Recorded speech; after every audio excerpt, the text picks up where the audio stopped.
20, 40대가 주류인 교포교회입니다. 젊은 목사님이신데 요한복음에서 시종일관 드러나시는 하나님의 전지전능하신 주권적 섭리와 약속과 성취를 거의 언급 안 하시고 인간의 죄를 사해 주신 하나님 위주로 전해 주시는데, 아마도 저처럼 인간의 자유의지 문제가 믿음 생활에 걸림돌이 될까 염려하셔서 감성과 기도에 의지하는 신앙을 강조하신다.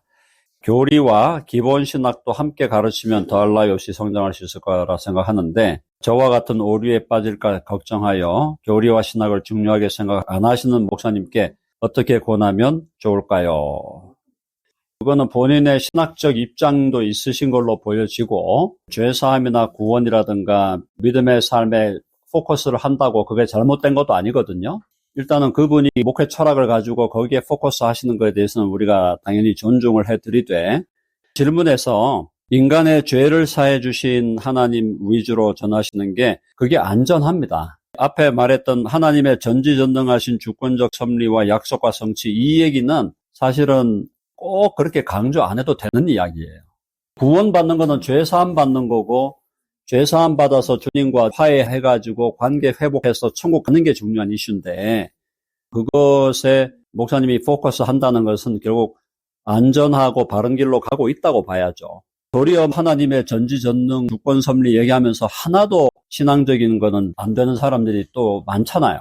그러니까 제가 볼 때는 오히려 이 목사님은 바른 길을 택해서 안전한 길로 가겠다라는 그런 어떤 나름대로의 신학적 결단을 가지고 그렇게 하고 있는 것이라고 보여집니다. 그래서 저는 특별하게 이분에 대해서 제가 반대한다거나 그런 생각 전혀 없고, 그리고 이 목사님이 만약에 조금 더 내가 깊어져야 되겠다라는 혹시 고민이 있다면 본인이 이제 조금 더 찾아서 이렇게 하시겠죠. 그렇게 해가실 수 있다면 좋겠고, 현재 이 방향은 바른 방향이라고 저는 생각해요. 아까 말씀드린 대로 그게 제일 안전하고 제일 기본적인 길입니다. 그것도 못 가면 안 되잖아요.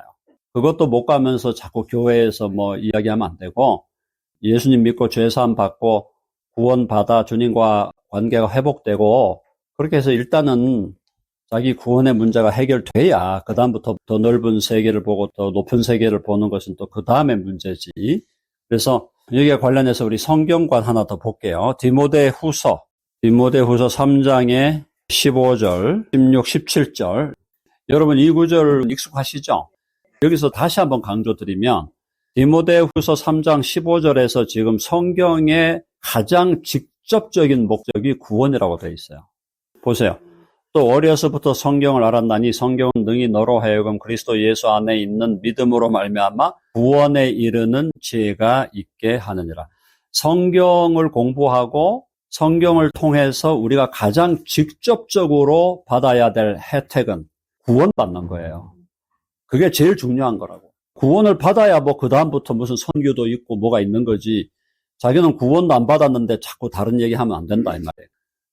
성경 공부하면서 하나님 말씀 배우고 교회 생활하는 거, 이거는 구원받기 위한 겁니다. 제1번이.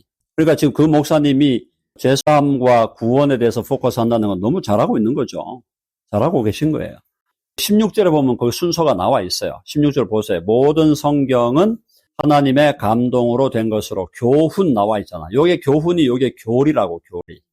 요 단어가 교리로 번역이 돼야 돼요. 우리나라 성경이 자꾸 제가 그런 얘기 드리는 게, 성경 번역이 자꾸 뭔가 모르게 삐딱선을 자꾸 타는 게 있어요.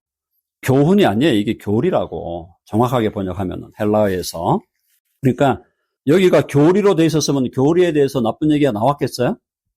성경에 교훈이라는 단어를 교리로 바꿔놨으면, 교리는 당연한 거다, 이렇게 생각했을 텐데, 번역을 이렇게 해놓으니까 교훈 그러니까 교장 선생님 나와서 훈시하시나?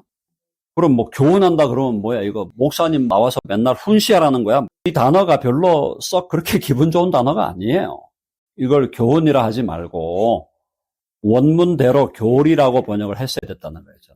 그래서 교훈과 책망과, 책망하는 게 그거잖아요. 삶을 바꾸라는 거죠. 삶의 변화를 주라는 거예요. 그죠? 책망해갖고 바르게 하는 게 correction 하는 거죠. correction. 완전히 고치는 거죠, 이거는. 그리고 의로 교육한다. 의로 교육한다는 게 예수 믿음으로 훈련받는 거. 제자 훈련이거든요. 그러니까 성경은 첫째로 구원을 받아야 돼. 구원받는 게 시작이고, 그게 사실은 강도처럼 구원만 받고 올라가도 놀렐루야, 할렐루야예요. 사실은. 구원을 받고 올라가야 돼. 그게 제일 중요하고, 그 다음에 구원받았는데다가 조금 더 시간을 주시고 여건을 허락해 주신다? 그럼 why not? 그럼 그때부터 교리도 공부하고, 삶도 바꾸고, 또 제자 훈련도 받고, 여러 가지 훈련을 받는 거지. 제가 지금 강조드리고 싶은 것은 성경 자체도 우리의 구원을 위해 주신 거예요. 그걸 우리가 이해하고 성경 공부하고 함께 모여서 이렇게 같이 말씀을 나누고 할 때 구원을 아직도 못 받았거나 받았는지 안 받았는지 헷갈리제이션이 오거나 이럴 경우는 거기에 포커스 하셔야 돼요. 구원받는 거. 내가 구원받은 사람인가? 나는 진짜 구원받았다는 데서 내가 확신이 있나? 내가 지금 차 운전하고 가거나 걸어가다가 사고 나가지고 내가 지금 이 순간 죽어도 나는 이제 천국에 가는 정말 자신이 있나? 그거부터 점검을 해야 그 다음부터 뭐가 이루어진다는 거예요. 우리가 교회의 포커스, 누구와의 신앙적인 생활, 특히 예수님을 믿는 사람들과의 이 관계 속에서도 저 사람이 구원을 받고 안 받고에 대한 일단은 1차적 확신을 갖게 되는 것이 가장 기본이고 그 다음에 가서 이제 교리도 있고 훈련도 있고 신학도 있고 선교도 있는 거다. 그걸 제가 말씀을 드린 거고요. 그래서 이 부분이 약했기 때문에 한국교회가 구원파가 극성을 부리게 되는 겁니다. 왜냐하면 사람들은 지금 내가 구원받았나 안 받았나 이게 지금 헷갈리제이션이 오는데 뭔가 구원에 대해서 분명한 어떤 확인을 하고 싶은데 교회가 그걸 안 해주니까 밖에서 구원파가 와가지고 당신 구원 못 받은 거야 얘기하잖아요. 구원 못 받은 거야 하면서 구원받으려면 이렇게 해야 돼. 딱 제시를 하니까 구원파에 그냥 끌려가는 거예요.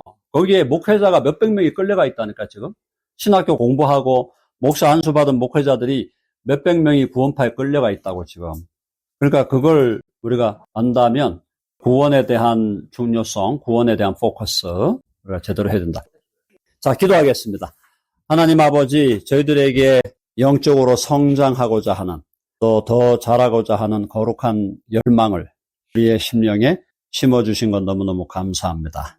말씀으로 또 성령의 능력을 힘입어 날마다 조금씩 자라고 성장하고 성숙하고 완숙해가는 우리의 삶이 되게 하여 주옵소서. 그렇게 하여 우리만 행복한 삶을 누리는 게 아니라 진정으로 행복을 추구하고 하나님을 만나기를 원하고 구원받기 원하는 사람들에게 주의 복음과 진리를 잘 전달해주는 복의 근원 통로 되게 하여 주시옵소서. 우리 주 예수님의 이름으로 기도하옵나이다. 아멘.